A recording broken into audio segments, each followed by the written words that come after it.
Just when you thought you were watching the Book of Boba Fett, writer Jon Favreau throws in an episode of The Mandalorian to keep you up to date on Din Djarin's movements after his forlorn farewell to Jedi Padawan Grogu in the Season 2 finale. But while Chapter 5, aptly titled The Return of the Mandalorian, is the first installment to not actually feature our eponymous anti-hero, there are a few thematic through lines that keep the story in touch with the overarching season narrative.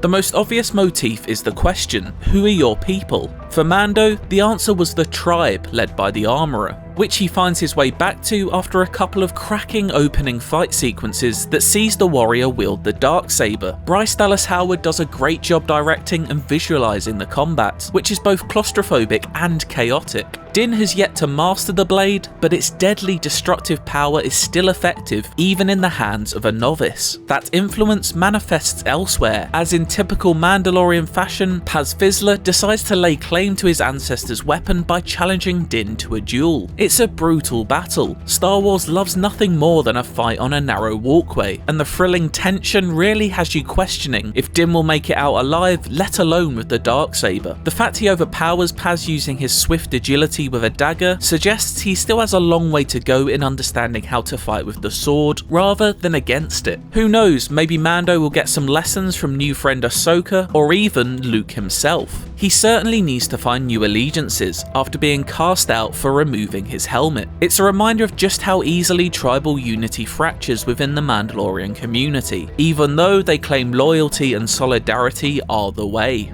This is the way. This is the way. This is the way.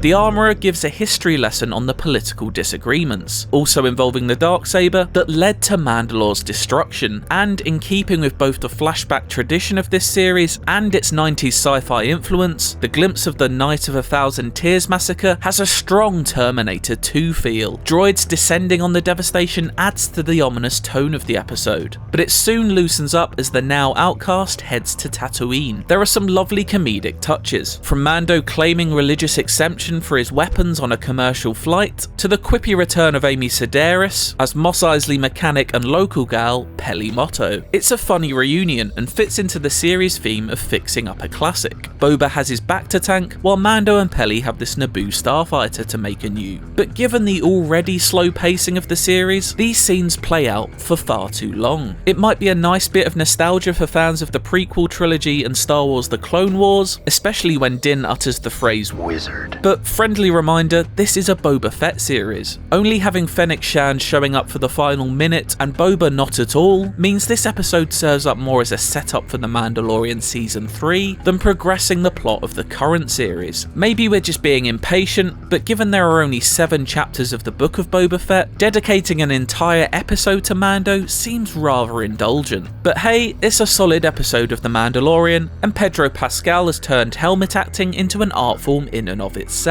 You can feel the fatherly love for Grogu emanating from his voice and posture at nearly every moment, as well as the melancholy he suffers because of their separation. If the way Din tilted his head down after observing a young child didn't pull at your heartstrings, his wistful stare at the Grogu-shaped gift of Beskar rings for his foundling son certainly did.